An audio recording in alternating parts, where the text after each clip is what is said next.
And of course, he himself was a total devotee of the Tantra. And when he came into his own enlightenment in 1398 at the end of a 5-year retreat, he had been studying hard his Madhyamaka, his Prasangika Madhyamaka, as I call it, dialecticist centrist, as I insist on calling it, and his Guhya Samaja teachings. He did them both together because they fit both together very much, actually, as kind of theory and practice, you know. So anyway, okay, so that's what we're going to do. We're going to have 5 sessions on the mostly Madhyamaka, but on the Mahayana, you know, Buddha Dharma and so forth in the exoteric sense. And then we're going to have 5 sessions on, especially focusing on the Jaden Rinpoche's great book called the Brilliantly Illuminating Lamp, which is, or Brilliant Illumination of the Lamp, which is his super commentary on the perfection stage of the Guhya Samaja tradition, and which is all Unexcelled Yoga tradition, especially the Father Tantra side of Unexcelled Yoga. So that's overall what you're going to do.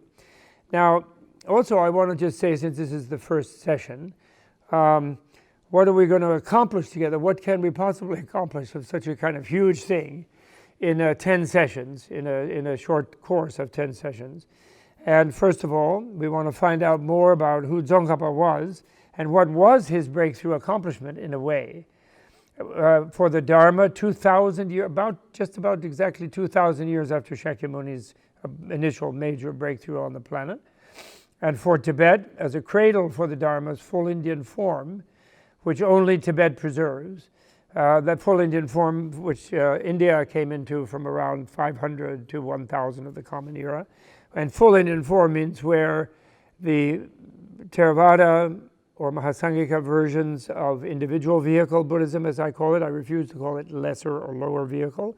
I do not call it individual vehicle, you know, because individuals are less than the whole community of beings, but they are still necessary. Each one is necessary to the whole community. So I think individual vehicle is good for the Theravada and Mahasangika 18 schools of Nikaya Buddhism, as scholars call it.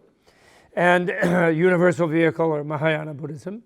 And then its exoteric side, we're dealing with the unconscious, dealing with the Jungian collective unconscious, the Freudian unconscious, Eros and Thanatos, which is the Tantra actually, and which is integral to the Mahayana actually.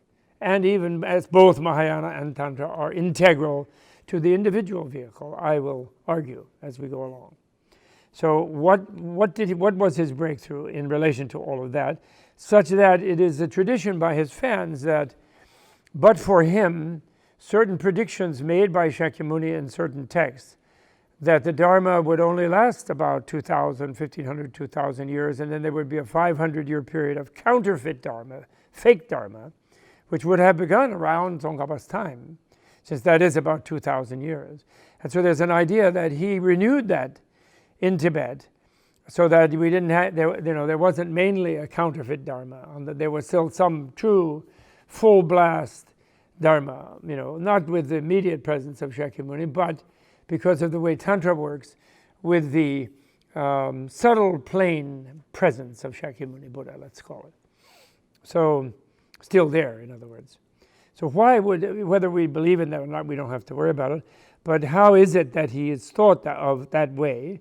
And his synthetic teachings, like the great stages of the path of enlightenment, the exoteric one, the great stages of the mantric path, the tantric one, those great synthetic works that he wrote became a paradigm, and actually all of the other orders, I never call them sects, but the other orders of Tibetan Buddhism and Burn actually more or less adopted in their curricula something like that kind of lamrim. And because the lamrim, in fact, stages of the path, were already there in many sutras and tantras and Indian shastras, Indian scientific treatises and practice manuals. They were already there.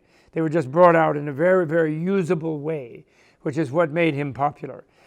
From the time of Tsongkhapa passing away in 1419 to the time of the great fifth Dalai Lama's being given responsibility for the government of Tibet in 1642 is almost 250 years, 230 years, and during that time there was no major political support for the Ganden or the Geluk, or the especially Ganden, I prefer, movement, which was the movement started by Tsongkhapa, and yet it spread, virulently, some people might say, or expansively and delightfully all over Tibet during that time.